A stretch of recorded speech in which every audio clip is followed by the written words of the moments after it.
We often hear about DNA. It's the blueprint of life. But have you ever wondered how scientists get their hands on this microscopic instruction manual? Isolating DNA is the key. This process allows us to extract this molecule from cells. We can then study and analyze it. Why is this important? Imagine wanting to understand a rare disease. By isolating DNA from patients, researchers can pinpoint genetic mutations. This knowledge paves the way for new treatments.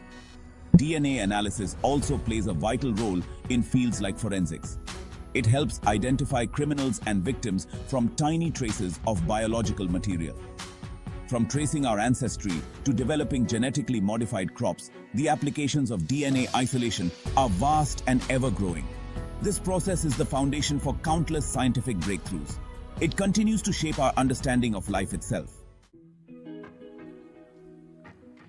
Phenol chloroform extraction is a common method for isolating DNA. It may sound complicated, but the principle is simple. Imagine separating oil and water. They don't mix. Similarly, this technique uses a mixture of phenol and chloroform. These solvents separate cellular components based on their solubility. Here's how it works. When you add the phenol chloroform mixture to a broken down cell solution, it forms two distinct layers. The top layer, called the aqueous phase, contains the DNA. The bottom organic phase holds proteins, lipids, and other cellular debris. The magic lies in the chemical properties of phenol and chloroform. Phenol disrupts the hydrogen bonds that hold proteins together, denaturing them. Chloroform, being denser than water, pulls these denatured proteins and other unwanted molecules into the bottom layer. The result is a clean separation of DNA from other cellular components. Before starting the extraction, gather your materials. You'll need your animal tissue sample, a lysis buffer, phenol chloroform isoamyl alcohol, PCI, a centrifuge, and other standard lab equipment. Remember to wear appropriate personal protective equipment like gloves and a lab coat. Preparing your sample correctly is crucial. Start by carefully dissecting and homogenizing the tissue to break down the cells and release their contents. The lysis buffer plays a vital role in this process. It contains detergents that disrupt cell membranes and enzymes that break down proteins, releasing the DNA. Once you have your lysed sample, it's time to move on to the extraction steps. This is where the phenol chloroform mixture comes in. Section 4. Extracting the code. A step-by-step guide. First, add the PCI. Gently add an equal volume of PCI to your lysed sample. This is where the separation magic begins. Remember, PCI is hazardous, so work carefully under a fume hood. Next, mix and centrifuge. Tightly seal the tube and mix the contents by inverting it several times.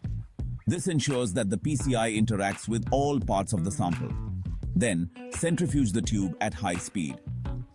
This forces the mixture to separate into those distinct layers we talked about.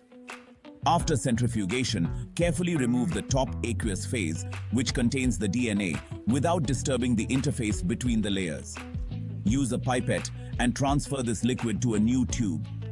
Be patient and avoid contaminating the DNA with the bottom layer. Now precipitate the DNA. Add ice-cold ethanol or isopropanol to the aqueous phase. This step causes the DNA to clump together, forming a visible precipitate. You can often see this DNA precipitate as white strands. Finally, wash and resuspend. After pelleting the DNA by centrifugation, carefully remove the ethanol. Wash the pellet with 70% ethanol to remove any remaining impurities. Finally, resuspend the clean DNA pellet in a suitable buffer, such as TE buffer, for storage and future use. Section 5. Safety first, handling chemicals and waste. Remember, safety comes first when dealing with chemicals like phenol and chloroform. Always work in a well-ventilated area, preferably under a fume hood. Wear appropriate personal protective equipment, including gloves and a lab coat. Avoid any contact with skin or eyes. Proper waste disposal is crucial. Do not pour PCI or other solvents down the drain. Follow your institution's guidelines for collecting and disposing of hazardous waste.